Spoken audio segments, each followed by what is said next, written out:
खौफ नहीं जिसे मुरझाने का, मैं उस गुल के साथ खड़ा हूं। अवाम का है, किसान का है, सवाल लोगों की जान का है। मैं तो पूछूंगा, मैं तो प्रधानमंत्री जी से वहां खड़ा होकर पूछूंगा कि आदरणीय प्रधानमंत्री जी, जब आप मोरबी पहुंचे और आपने माओ के बहते हुए आंसू देखे, जब पिताओं के झुके हुए कंधे देखे, तो आपने अपने मुख्यमंत्री से इस्तीफा क्यों नहीं लिया? मैं उनसे पूछूंगा कि आपने कलेक्टर से सवाल क्यों नहीं पूछा? प्रधानमंत्री जी के दावे झूठे हैं। मैं यहां खड़ा होकर पूरी जिम्मेदारी से कह रहा हूं, याद करिए कि देश के लाल किले पर खड़े होकर के आदरणीय प्रधानमंत्री जी जब ये नारा दे रहे थे, जब महिला सुरक्षा और सम्मान की बातें कर रहे थे, जब ये कह रहे थे कि बेटी बचाओ बेटी पढ़ाओ, तो जब वो ये बात कह रहे थे, उसी के चंद घंटे बाद उन्हीं के गृह राज्य में भारत की एक बेटी बिल्किस बानो के बलात्कारी रिहा किए जा रहे थे। आने वाले 7 दिसंबर से पार्लियामेंट का सेशन है। मैं आदरणीय प्रधानमंत्री जी के सामने खड़ा होकर उनसे पूछूंगा कि आदरणीय प्रधानमंत्री जी, मैं तो संस्कृत का एक सूत्र वाक्य सुनता था अपने पढ़ने के दौरान कि यत्र नार्यस्त पूज्यन्ते रमन्ते तत्र देवता।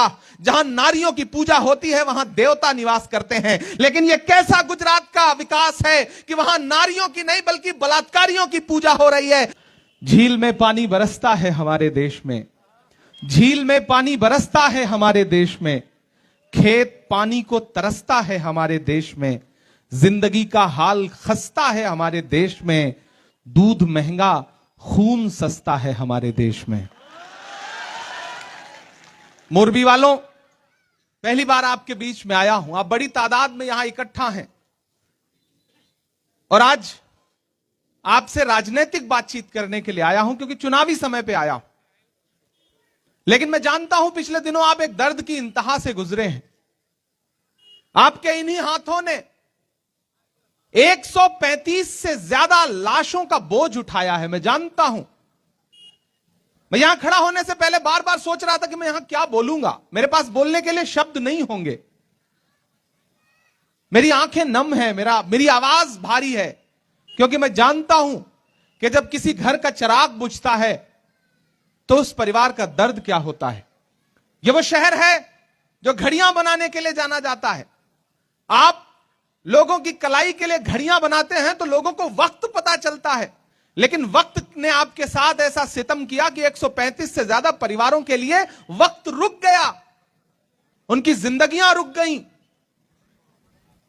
लेकिन आज मैं यहां खड़ा होकर के मोरबी वालों आपसे कहना चाहता हूं कि आपने सोचा कभी कि इतनी बड़ी बात होने के बाद, इतना बड़ा हादसा होने के बाद, 135 से ज्यादा बिछी हुई लाशों के बाद भी वो हुक्मरान, वो शासक, वो मुख्यमंत्री, वो प्रधानमंत्री जिन्हें दौड़ करके तुरंत आपके आंसू पहुंचने के लिए आपके पास आना चाहिए था, वो क्या कर रहे थे? वो दिन में 3 बार कपड़े बदल रहे थे और हरी झंडी दिखा रहे थे, उद्घाटन कर रहे थे, क्योंकि उन्हें तब आना था जब अस्पताल का रंग रोगन हो जाता। यह शहर टाइल्स बनाने के लिए जाना जाता है। आप लोगों का घर चमकाते हैं, लेकिन एक तरफ अस्पताल में लाशें बिछी थी और वही टाइल्स से अस्पताल चमकाई जा रही थी ताकि हाकिम आ सके। मैं तो कभी कभी सोचता हूं कि लोग इतनी बेहिसी लाते कहां से हैं?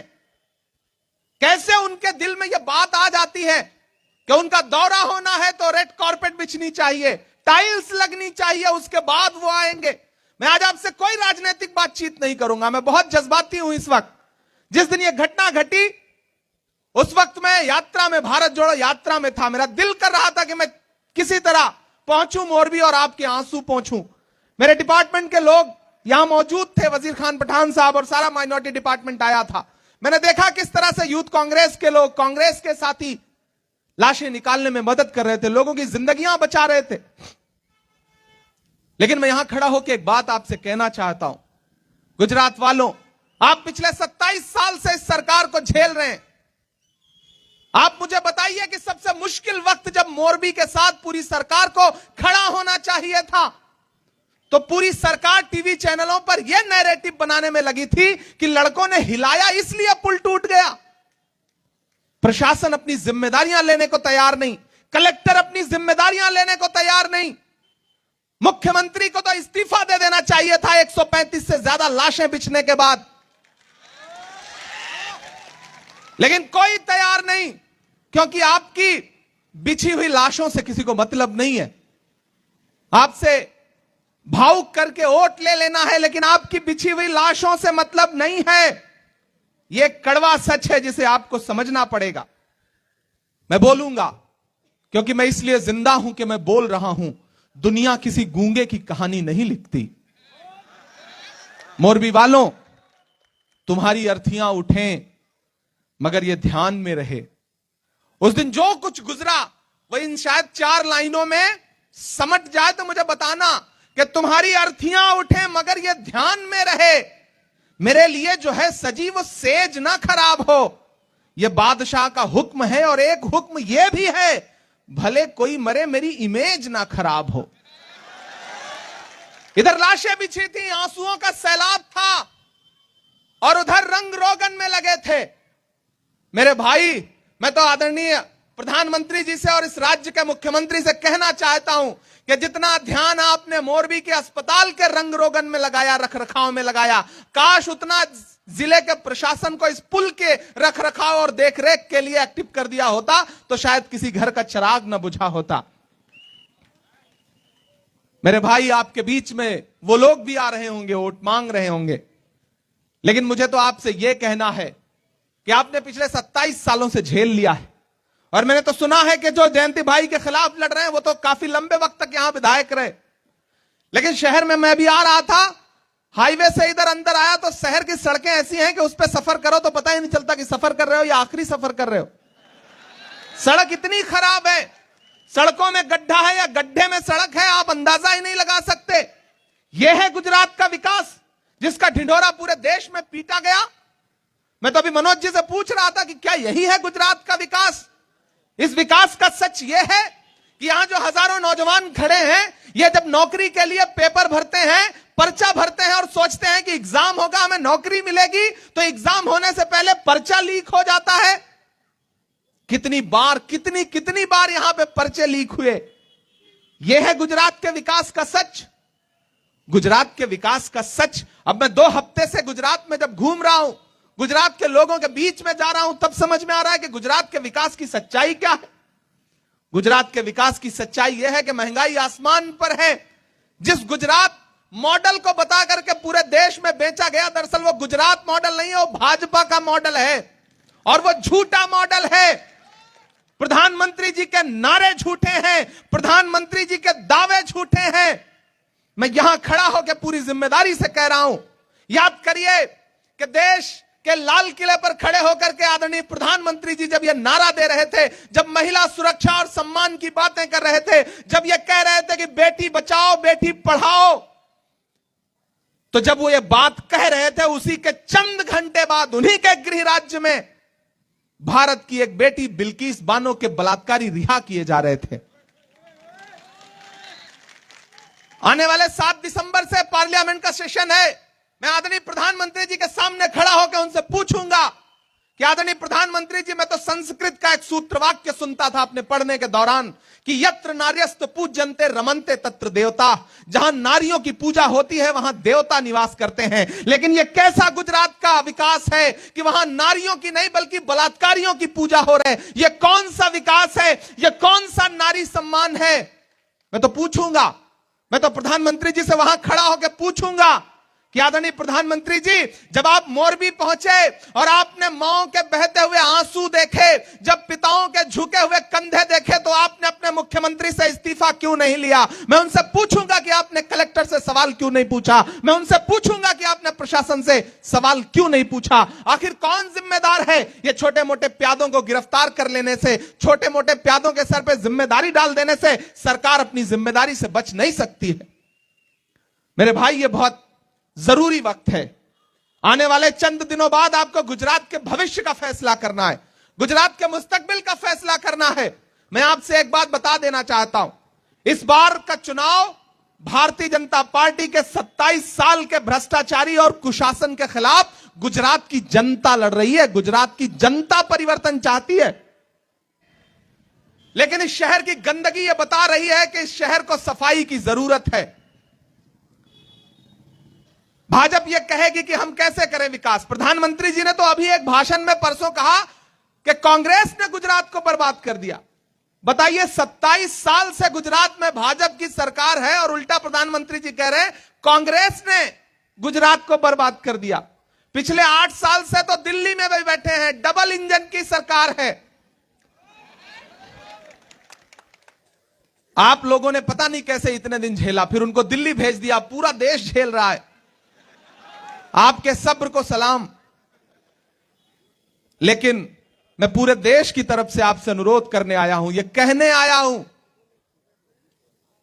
कि गुजरात को इस बार बदल दीजिए। गुजरात बदलाव चाहता है।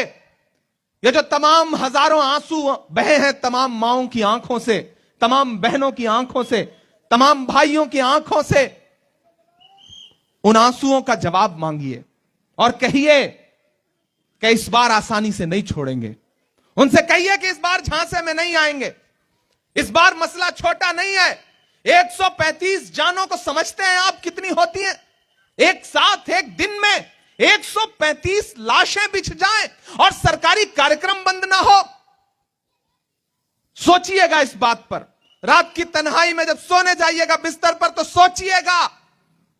मोरबी के लोगों, जो लोग यहां खड़े हैं, मैं उनसे भी कह रहा हूं, और जो इस सभा में नहीं आए हैं, जो भाजपा के समर्थक होंगे, मैं उनसे भी कह रहा हूं कि किसी को समर्थन करना अपनी जगह है, लेकिन जब आपकी आंसुओं की कोई कीमत न रह जाए किसी पार्टी में, आपके बहे हुए आंसुओं को कोई मोल न रह जाए, तो आपको पुनर्विचार की जरूरत है और इस सरकार से उन आंसुओं के जवाब मांगने की जरूरत है। मोरबी वालों, मुझे बताओ कि जिस दिन में 3 बार कपड़ा बदला जा रहा था, उसी दिन इस शहर में 135 से ज्यादा कफन सिले जा रहे थे। क्या यह हक नहीं बनता था इस सरकार का कि सारे सरकारी कार्यक्रम रद्द कर दिए जाते और पूरा प्रशासन उसी लम्हे से रात में मोरबी में मौजूद होता?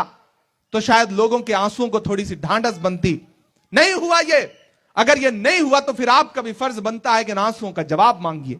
मांगना पड़ेगा, उस जान का जवाब मांगिए, क्योंकि आग को पानी का डर बना रहना चाहिए। आपने वो डर खत्म कर दिया है, वो डर बनाइए। आग को पानी का डर बना रहना चाहिए। इन हुकूमतों को यह एहसास रहना चाहिए कि जनता इतनी भी गई गुजरी नहीं है कि हम कुछ भी करेंगे और ये हमसे जवाब नहीं मांगेगी। आपको तो अलग ऐलान ये कहना चाहिए कि आवाम का है, किसान का है, सवाल लोगों की जान का है। आवाम का है, किसान का है, सवाल लोगों की जान का है। हैं जो भी कातिल, हैं जो भी शामिल, हैं जो भी कातिल, उन्हीं से इसका जवाब लेंगे। सनद रहे हम हिसाब लेंगे, सनद रहे हम हिसाब लेंगे, सनद रहे हम हिसाब लेंगे। लेंगे कि नहीं लेंगे? लेंगे कि नहीं लेंगे? सनद रहे हम हिसाब लेंगे, सनद रहे हम हिसाब लेंगे। डराया जाएगा, यह कहा जाएगा कि चुप रहो, बोलोगे तो खतरे में आ जाओगे। कहा गया है, सुना गया है, कोई न बोले। ज़बां दराजों को मशवरा है, कोई न बोले। अजीब लुकनत पसंद हाकिम से वास्ता है, जो चाहता है, जो सोचता है, कोई न बोले। इस देश में एक ऐसी लड़ाई है जिस लड़ाई को आपको समझना पड़ेगा। एक तरफ वो लोग खड़े हैं जो ये सोचते हैं कि यह देश उनकी मर्जी से चलेगा, उनकी तानाशाही से चलेगा, जो वो चाहेंगे वैसे चलेगा। और एक तरफ वो लोग खड़े हैं जो ये कहते हैं कि यह देश डॉक्टर बाबा साहब भीमराव अंबेडकर के लिखे गए संविधान से चलेगा, लोकतंत्र से चलेगा, महात्मा गांधी जी के विचारों से चलेगा, पंडित जवाहरलाल नेहरू जी के सपने से चलेगा, मौलाना आजाद के विजन से चलेगा, राहुल गांधी जी की सोच से चलेगा। यह देश जमहूरियत से चलेगा, तानाशाही से नहीं चलेगा। इस लड़ाई में आपको तय करना पड़ेगा कि आप किधर खड़े हैं। उधर खड़े हैं जो संविधान को नहीं मानते, या इधर खड़े हैं जो संविधान को मानते हैं। क्योंकि अगर आप संविधान को मानने वालों के साथ खड़े होंगे तो हम ये मानेंगे कि आप हिंदुस्तान को मानने वालों के साथ खड़े। कि खौफ नहीं जिसे मुरझाने का, मैं उस गुल के साथ खड़ा हूं। अगली जो लाइन है उसका समर्थन करिएगा और अपनी तालियां वहां तक पहुंचाइएगा जहां आपसे कई सौ किलोमीटर दूर मध्य प्रदेश में एक शख्स फिर अगली सुबह पैदल चलने की तैयारी कर रहा है। कि खौफ नहीं जिसे मुरझाने का, मैं उस गुल के साथ खड़ा हूं। अगली लाइन, खौफ नहीं जिसे मुरझाने का, मैं उस गुल के साथ खड़ा हूं। कैसा भी दौर आए लेकिन मैं राहुल के साथ खड़ा हूं। खबरों में बने रहने के लिए फोरम 4 को सब्सक्राइब करें और नोटिफिकेशन पाने के लिए बेल आइकन दबाएं।